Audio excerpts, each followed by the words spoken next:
저희가 지난달부터 로마서를 교회 전체 큐티하고 있습니다. 하나님 나라 큐티라는 책을 가지고 하고 있는데 지난주 본문이 8장과 9장이었습니다. 그중에 이제 한 본문 8장 26절을 가지고 말씀을 나누도록 하죠. 전에도 말씀드렸지만 로마교회는 바울의 전도로 세워진 교회가 아닙니다. 로마교회를 세운 사람들은 누군지 모릅니다. 근데 추정은 가능합니다. 예수님이 승천하신 후 10일 지나서 오순절 성령 강림 사건이 있었습니다. 그 당시가 6월절 어간인데 그 당시가 오순절 기간인데 그때 성지순례 겸 또는 외국에 있는 사람들 또 여러 사람들이 예루살렘을 방문하는 일들이 벌어졌죠. 그 방문자 중에 오순절 성령을 경험한 제자들의 복음을 들은 사람들이 있었습니다. 숫자로 따지면 많지는 않을 것 같고요. 대단히 소수이긴 하지만 그들이 복음을 듣고 로마로 돌아가서 교회가 시작된 것으로 봅니다. 물론 그 당시 로마에는 유대인 회당들이 꽤 많았습니다. 유대인 숫자도 많았다는 뜻이죠. 그들의 박해를 받으면서 소수가 교회를 시작했고 시간이 좀 흐르면서 이방 교인들이 교인으로 참여하게 된 거죠. 그 시간으로부터 한 16년이 흘렀습니다. 유대인들이 주도권을 쥐고 있는 거의 유대인 교회이다시피 한 교회가 글라디오스 황제의 박해를 받게 됩니다. 이 황제가 결정한 건 뭐냐면 유대인들을 모두 추방하는 겁니다. 꽤 많은 유대인들이 로마에 살고 있었는데 그들 모두가 그리스도인만이 아니라 다 추방을 당하는 겁니다. 그러니 그들이 세운 교회가 이방인만 남겨진 상태에서 그들은 빠져나가게 되는 거죠. 그래서 느닷없이 이방인 중심의 교회로 바뀌어버린 겁니다. 박해는 한 5년 정도 지속된 것 같습니다. 글라디우스 황제가 죽은 다음에 주후 54년이죠. 유대인들이 5년 만에 로마로 돌아오기 시작합니다. 그리고 그 중에 그리스도인들이 자기 교회를 찾아간 거죠. 갔는데 옛날에 함께 신앙생활했던 교우들도 있지만 이방인들입니다. 그리고 새로운 이방인들 신자들이 그 교회의 구성원으로 채워진 겁니다. 초기에는 너무 반가웠을 겁니다. 왜? 오래간만에 만났고 서로 살아있음을 확인하고 신앙 안에 하나됨을 확인하기 때문에. 근데 로마 교회는 그 사이에 주도권이 바뀌었습니다. 유대인 주도의 교회 16년 동안 했는데 5년 사이에 이방인 중심의 교회가 됐고 유대인들이 돌아왔음에도 불구하고 자신이 옛날에 일했던 자리가 없는 교회가 된 겁니다. 그로 인한 주도권 갈등이 있었다는 게 성경학자들이 보는 로마 교회의 문제입니다. 바울도 이 사실을 알았던 것 같습니다. 그래서 본인도 로마에 방문해서 이 부분에 대한 이야기를 하고 싶었던 것 같습니다. 여러 번 시도했지만 안 됐다는 걸 우리가 알고 있습니다. 그래서 드디어 편지를 쓰게 된 거죠. 편지라도 보내서 로마 교회가 하나 되도록 하는 게 자기의 역할이라고 생각한 게 로마서입니다. 바울이 보낸 편지를 보낼 때 너희들 주도권 싸움하지 말고 이렇게 살아라 이렇게 제시하는 게 편지의 내용일 것 같지만 실제 내용으로 들어가면 교회가 뭔지 하나님이 누구인지 하나님이 어떤 일을 하셨는지 하나님 나라의 복음은 무엇이며 어떻게 전해졌는지 그 복음의 능력은 얼마나 대단한지 유대인을 어떻게 넘어서는지 이방인을 어떻게 포함하는지 등등의 내용들을 채워서 보낸 겁니다. 그래서 주도권 싸움에 휘말려 교회를 무너뜨리지 말고 진정한 복음으로 돌아오며 그 복음으로 돌아오려고 노력하는 자들에게 협력하여 선을 이루신 하나님이 은혜를 베푸실 거다 하는 약속의 말씀들을 전하는 거죠.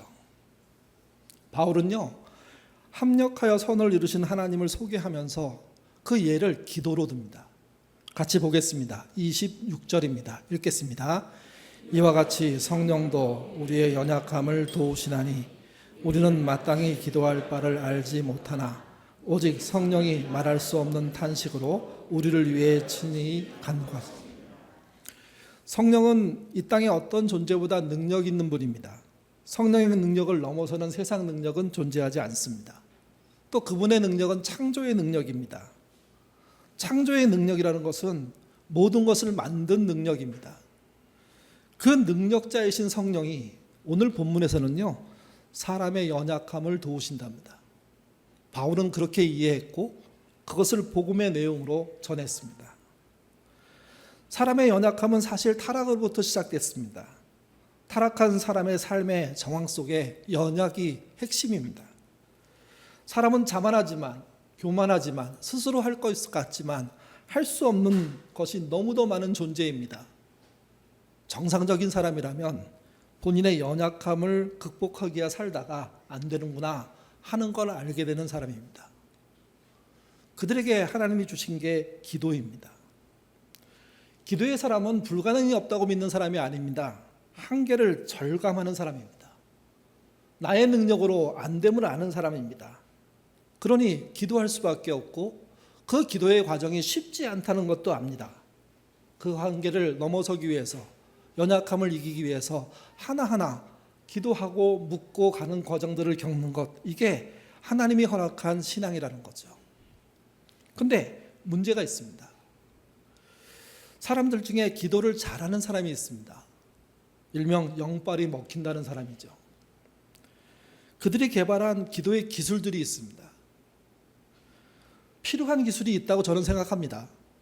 왜냐하면 오랫동안 기도해서 만든 경험들, 알게 된 경험들, 내용들, 과정들은 처음 기도하는 사람에게는 유익한 참고서가 될 수 있습니다.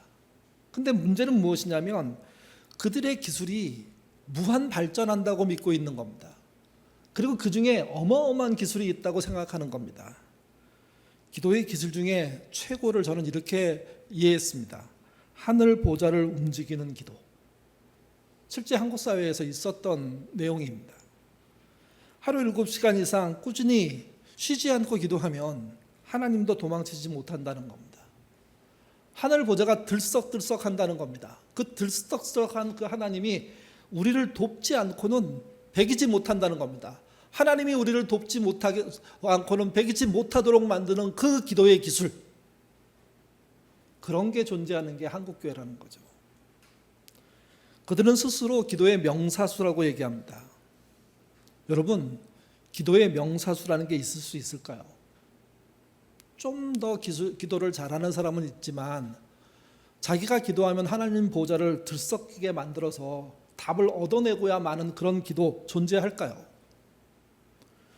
기도의 기술로 하늘 보좌를 움직이면 그게 하늘 보좌일까요? 분명 향처럼 피어올라 하늘을 향해서 올라가는 그 보좌로 올라가는 기도를 흠양한다고 쓰여 있지만 보좌가 흔들거리고 들썩거리고 그것을 이루어주기 위해서 애쓰시는 하나님의 땀 뻘뻘 흘리는 모습 기대할 수 없습니다. 그런데 그런 식의 기도의 기술과 기도의 명사수를 만드는 게 기도의 오해라는 겁니다. 기도에 대한 이야기는 이렇습니다. 성령도 우리의 연약함을 도우시나니 우리가 마땅히 기도할 바를 알지 못하나. 26절은 그런 내용으로 시작됩니다. 어떻게 또 무엇을 기도해야 할지 모르는 존재가 사람, 개인이랍니다. 기도를 잘 드릴 수 있지만, 준비도 하고 할 수 있지만, 긴급하게 하나님께 구할 수 있지만, 너무 자주 벌어지는 일이 무엇이냐? 그 본문을 통해서 볼 때는요, 기도가 그 사람의 형편에 안 맞다는 겁니다. 그가 겪고 있는 사실과 동떨어져 있다는 겁니다. 정말 이 사람이 왜 이렇게 기도할까 모를 정도로 거리가 떨어져 있는 기도, 방향이 틀어져 있는 기도, 그런 기도들이 난무한다는 겁니다. 그게 사람의 연약함이라는 거죠. 이 이야기를 가만히 생각해 보면 나라는 존재를 이 정도로밖에 못 보나 하는 대단한 불편함이 존재합니다.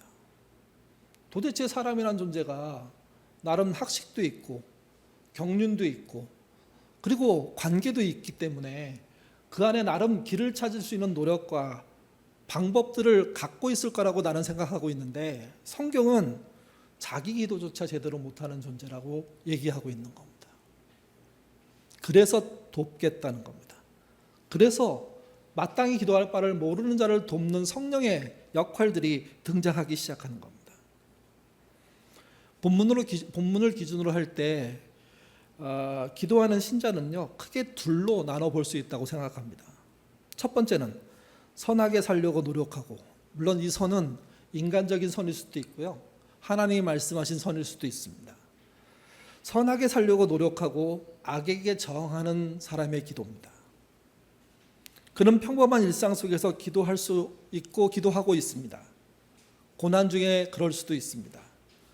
선하게 살려고 노력하지만 악해지는 자신을 보고 실망하는 존재입니다. 스스로 완벽하다고 생각하지 않습니다. 온전하다고 생각하지 않습니다. 온전한 기도를 드릴 수 없다고 생각도 합니다.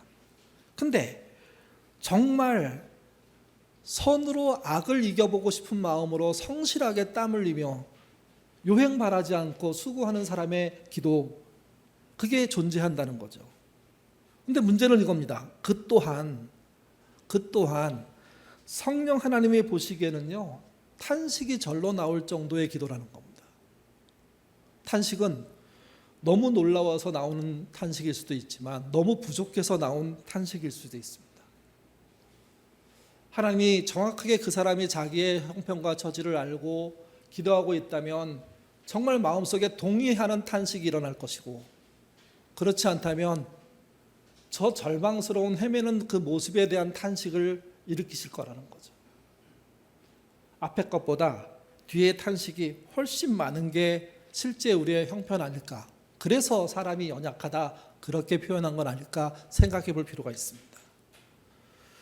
성령의 탄식 기도는요, 신자의 실패한 기도를, 방향을 잃은 기도를, 할 말을 잃은 기도를 중보하는 기도입니다. 죽은 기도를 살려내는 기도입니다. 그래서 기도는 온전해진다는 겁니다.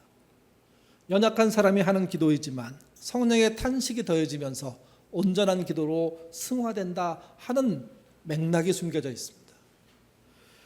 그 결과를 보여주는 말씀이 27절입니다. 같이 읽겠습니다. 마음을 살피시는 이가 성령의 생각을 아시나니 이는 성령이 하나님의 뜻대로 성도를 위하여 간구하십니다. 마음을 살피시는 이는 하나님을 말하죠. 마음을 살핀다는 말을 다르게 좀 번역하면 마음을 꿰뚫어 보신다는 뜻입니다. 그 성령이 모르시는 게 없다는 의미가 맞습니다. 성령만이 아닙니다. 하나님이 그러신 분이라는 거죠. 신자가 갖고 있는 모든 삶의 정황을 다 아십니다. 그래서 우리가 잘 말하는 게 있지 않습니까? 나보다 나를 더 잘 아시는 분이 하나님이라고. 성령이 그러십니다. 그런 눈으로 우리를 꿰뚫어 보십니다. 피하고 숨을 방법이 없다는 겁니다. 진정으로 악을 이기려고 애써온 그 본 마음을 아십니다.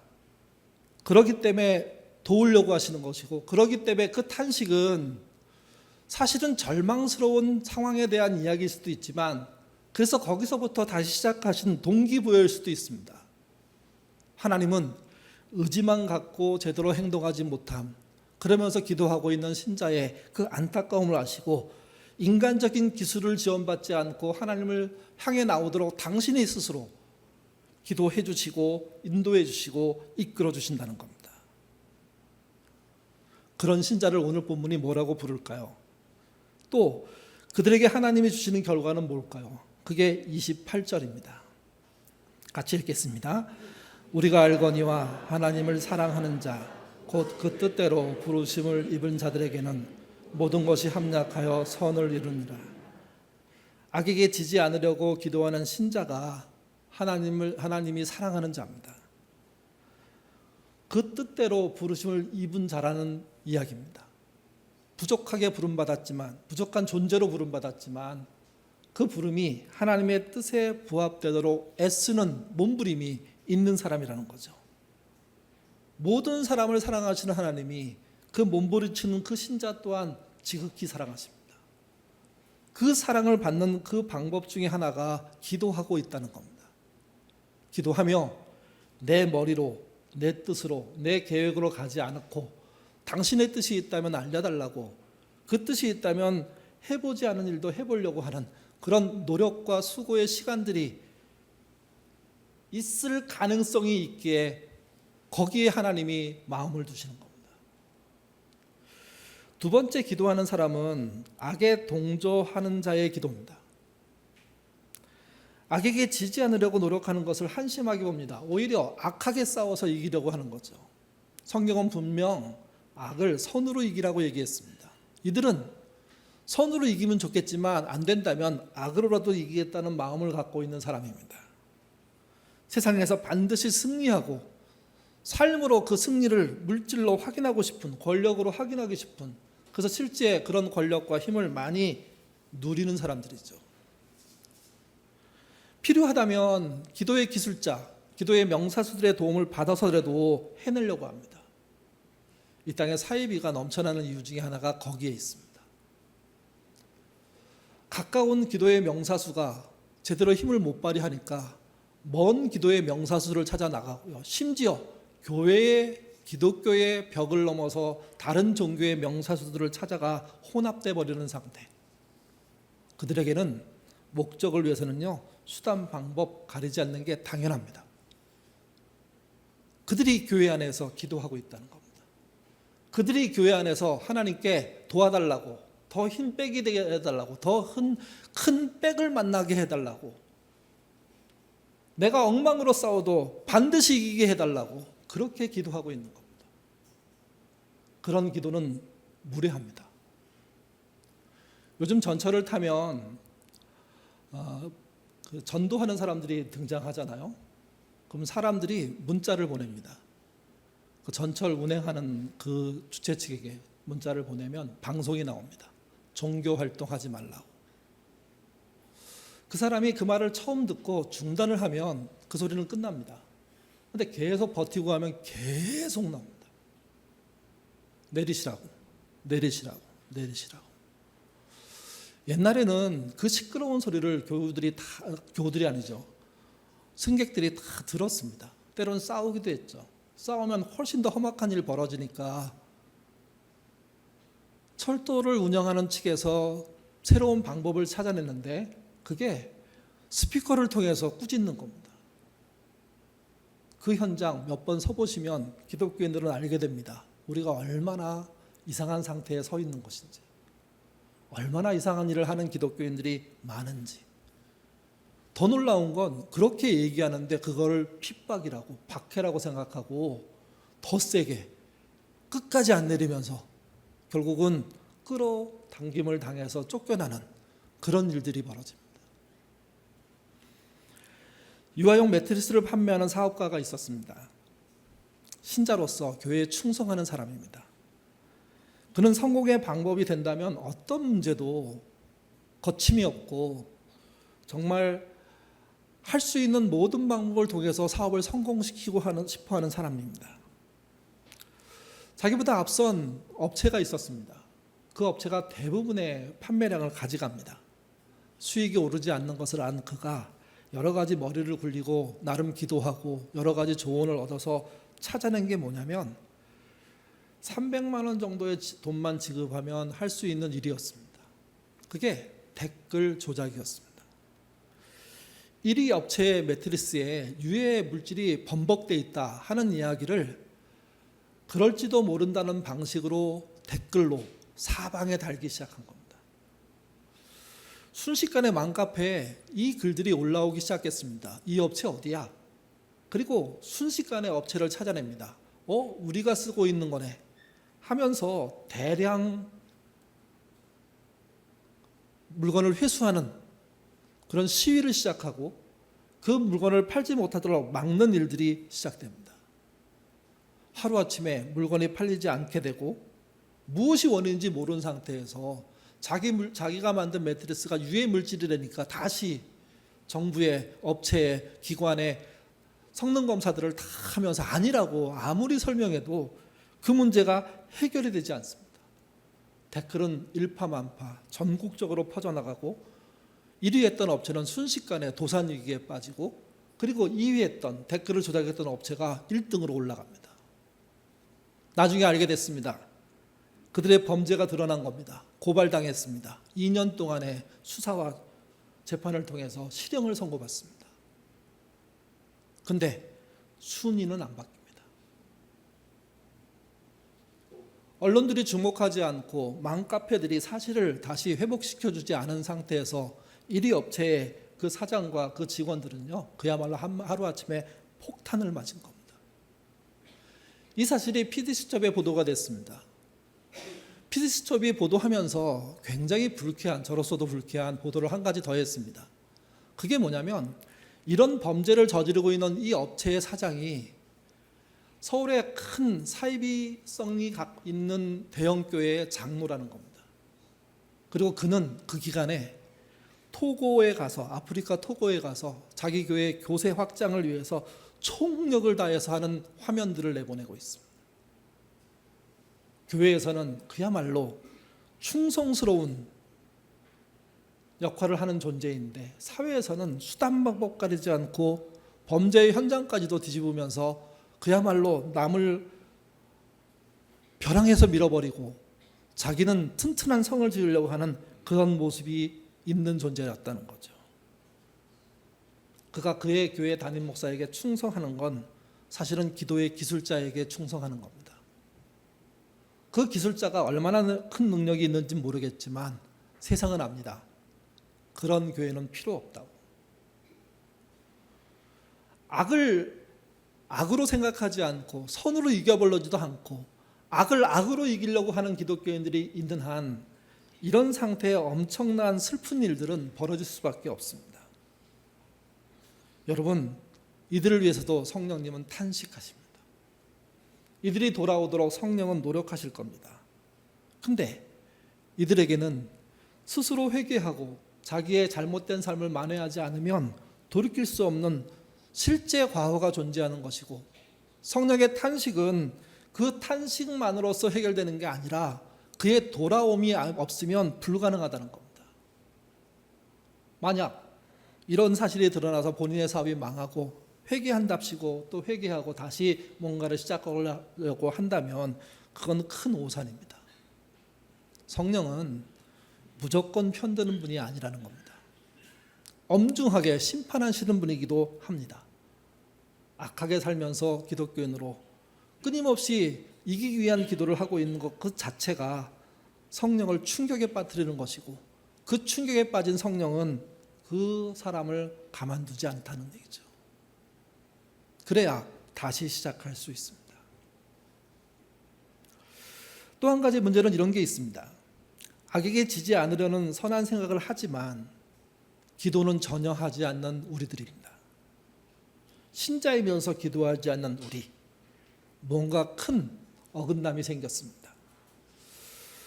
한국 사회에서, 한국 교회에서 요즘 전에부터 그랬지만 기도가 뜨겁지 않다, 기도를 하지 않는다 하는 이야기들이 정말 늘 나옵니다.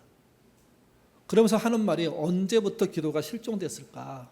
옛날에 참 교회마다 뜨거웠는데, 교회마다 하나님께 매달리지 않으면 죽을 것 같은 신자들이 많았는데, 몇 가지 생각할 수 있습니다. 첫 번째가 우리의 살림살이가 나아지면서 기도가 줄어들고 있다는 겁니다. 기도가 고급져지기 시작했다는 겁니다. 기도가 짧아지고 마치 그 짧은 내용에 모든 게 포함되는 기술을 갖고 있는 양 얘기하기 시작했다는 겁니다. 교회에 와서 기도하는 게 기도냐? 라는 얘기까지 나오기 시작했고, 기도를 뜨겁게 하면 뭐가 잘못해서 저렇게 난리야? 하는 식의 폄하도 시작됐습니다. 어느 날 기도하지 않아도 세상은 돌아가고, 기도하는 이들보다 세상 사람들이 더 잘 되는 것도 보고, 잘 풀린 믿지 않는 사람의 자식의 이야기를 들으면서 믿어도 다 소용없구나 하는데 또 기도가 실종됩니다.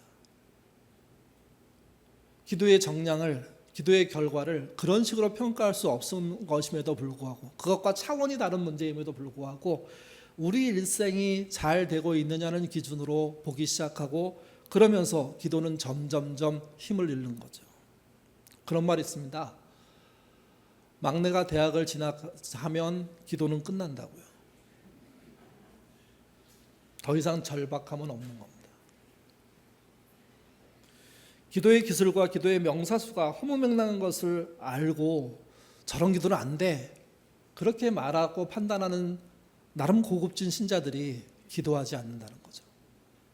기도는 그들의 전유물이 아니라 신자 모두에게 허락한 하나님의 은혜입니다.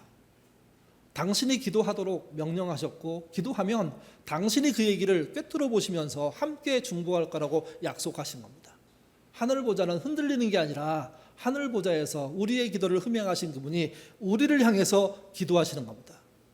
탄식의 기도 우리에게 필요합니다. 그래야 합력하여 선을 이루는 과정 또한 열리기 시작하는 겁니다. 욥을 보십시오. 잘못이 없음에도 불구하고 10명의 자녀가 죽었습니다. 전 재산이 날아갔습니다. 불치의 병에 걸렸습니다. 평생 함께 살아온 아내가 어느 날 하나님 욕하고 죽으라고 자기 자신을 벼랑에서 확 밀어버렸습니다. 하나님이 살아계시다면 절대 벌어질 수 없는 일들이 벌어졌는데 그는 욥기 초반 2장 10절에서 이렇게 말합니다. 우리가 하나님께 복을 받았은즉 화도 받지 아니하겠느냐 하고 이 모든 일에 욥이 입술로 범죄하지 아니하니라.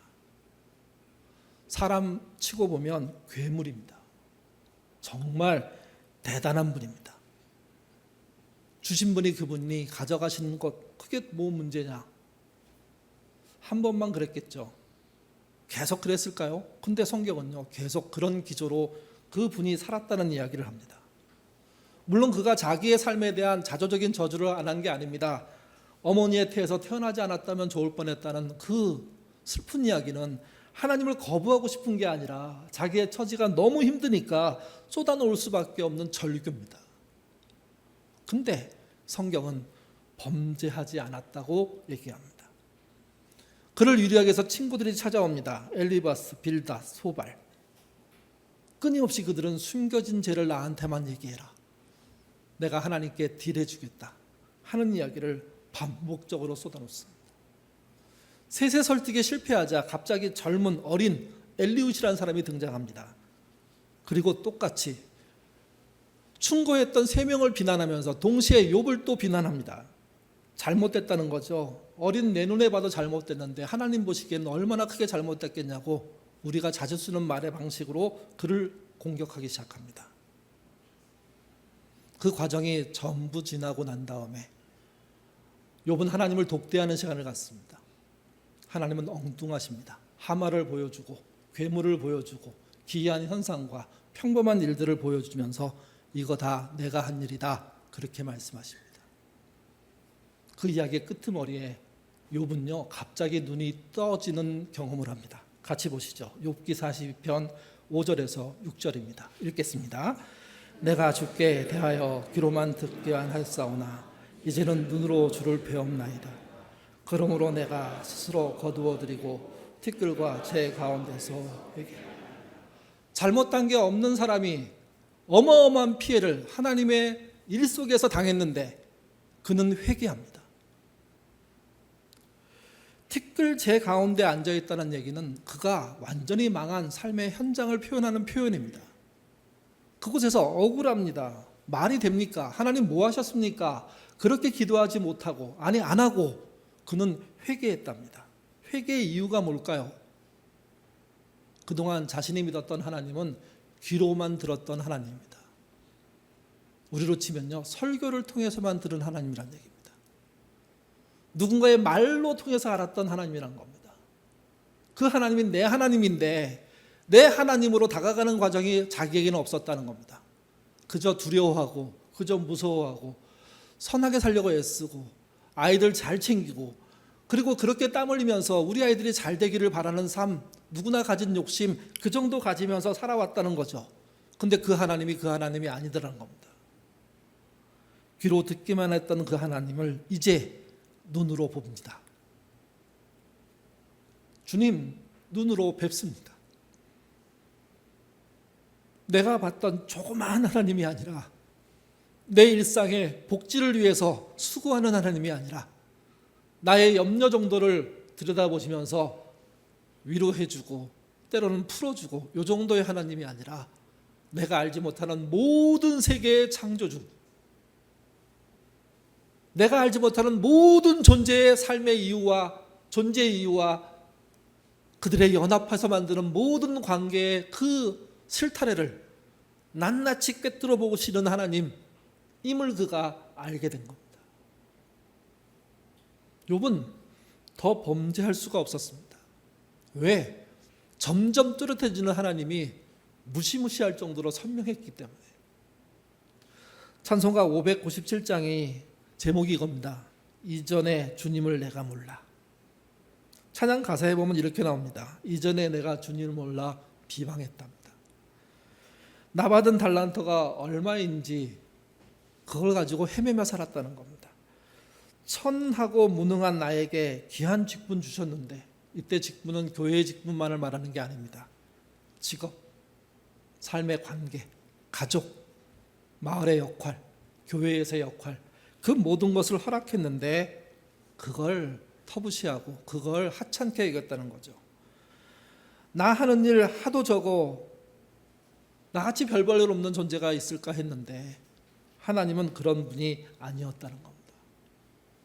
욥의 새로운 눈이 떠진 현상을 이 찬양의 작가도 그렇게 이해하고 전혀 다른 모습들을 보이기 시작하는 거죠. 눈으로 하나님을 본 욥에게 하나님이 명예를 회복시켜 주십니다. 7절 같이 읽겠습니다. 여호와께서 욥에게 이 말씀을 하신 후에 여호와께서 대만 사람 엘리사벳에게 이르시되 내가 너와 내 두 친구에게 노하나니 이는 너희가 나를 가리켜 말한 것이 내 종 길게 세 친구가 말했던 그 내용이 틀렸다는 겁니다. 억지라는 겁니다. 마치 기도의 기술자처럼 내가 하나님과 통해서 이 문제를 해결할게, 나한테만 말해 했던 이 교활한 방법에 대해서 하나님이 말도 안 되다, 오히려 욥이 옳다라고 명예회복을 시켜주시는 겁니다. 여러분, 우리는 명예회복을 다시 열자녀가 태어나고 다시 재산을 회복하고 건강을 회복하고 여러 가지를 회복했다고 얘기하죠. 근데 그 명예회복의 첫 번째는 정확하게 하나님이 뭐가 틀렸고 뭐가 맞는지를 말씀해 주시는 거였습니다. 그리고 이제 이게 일상의 회복으로 이어집니다. 10절 같이 읽겠습니다. 욥이 그 친구들을 위하여 기도할 때 여호와께서 욥의 공경을 돌이키시고 여호와께서 욥에게 이전의 모든 소유, 원래부터 일이 끝나면 모든 걸 회복시키려고 계획하신 게 아닙니다. 그래야 맞지만 그런 내용은 없습니다. 자기의 친구들이 하나님으로부터 꾸중을 듣게 된 그 현장에서 욥은요, 감사합니다, 고맙습니다 라고 말하지 못했습니다. 오히려 10절의 시작은 욥이 그 친구들을 위하여 기도할 때라고 얘기합니다. 기도가 얼마나 우리에게 필요한 것인지를 보여주는 현장입니다. 그때 어떤 일이 벌어졌습니까? 하나님은 욥을 공경해서 돌이키셨습니다. 여호와께서 욥에게 이전 모든 소유보다 갑절을 주신 결과의 이유는 기도였습니다. 기도 안 해도 이렇게 해주시는 거 아닐까? 알 수 없습니다. 명확한 건 꾸중 듣고 하나님으로부터 잘못됐다는 확인을 받은 그 친구들을 위해서 기도했을 때 나머지 명예가 회복된 겁니다. 나머지 모든 것이 다시 돌아오기 시작한 겁니다. 참 슬픈 건 이미 떠난 10 아들이 돌아오지 못한다는 것에 대해서는 성경도 설명이 없습니다. 근데 새로운 자식을 주고 명예를 회복하고 재산이 회복되고 일상이 회복되는, 아내는 어떻게 되는지 모르겠지만 그 과정 하나의 시작이 기도였다는 겁니다. 생각해 보십시오. 끊임없이 오랜 시간 자기의 틈을 찾아서 공격했던 친구랍시고 계속 괴롭혔던 그들, 그래서 욥이 얘기했잖아요. 다 꺼지라고, 말도 하지 말라고, 신경 쓰기도 싫고 만나기도 싫고 상대하기도 싫다고 그랬던 그들이 하나님으로부터 꾸중 듣자 욥이 그들을 위해서 기도했답니다. 하나님이 탄식하셨을까요? 성령이 탄식하셨을까요? 성령이 놀라지 않으셨을까요? 사람 중에 저런 존재가 있구나. 사람 중에 욥은 의인이다. 그 말은 틀림이 없구나. 저는 지금 욥처럼 완벽한 사람이 되자는 말을 하고 싶은 게 아닙니다. 기도가 정말 놀랍게도 하나님과의 관계에서 대단히 유익한 일이고 대단히 중요한 일이라는 겁니다. 그 기도가 틀리면 틀린 대로 그분의 탄식 속에서 녹아져 승화되는 일들이 벌어질 거고, 그 기도가 오르면 오른 대로 하나님은 더 탄력 주셔서 해내게 하는 은혜들을 베푸실 거라는 거죠. 문제는 이겁니다. 기도하는 사람들이 없다는 겁니다. 겨우 자기 욕심에 따라서 자기 가족 챙기는 복지 기도 정도 하는, 나머지를 기도에 기술자들한테 맡겨놓고 대리 기도하게 하는, 그래서 기독교가 스스로 기도하지 않는 불교처럼 바뀌어가고 있는, 그러면서도 괜찮다고 생각하는 교회들, 기도하지 않으며 충성하는 사람들에 의해서 만들어진 헌금으로 큰일 하겠다고 나누는 교회들, 그게 문제라는 거죠. 욥의 마지막은 어떻습니까? 17절입니다. 읽겠습니다. 욥이 늙어 나이가 차서 죽었더라. 욥이 늙어 나이가 차서 죽었더라. 은혜입니다.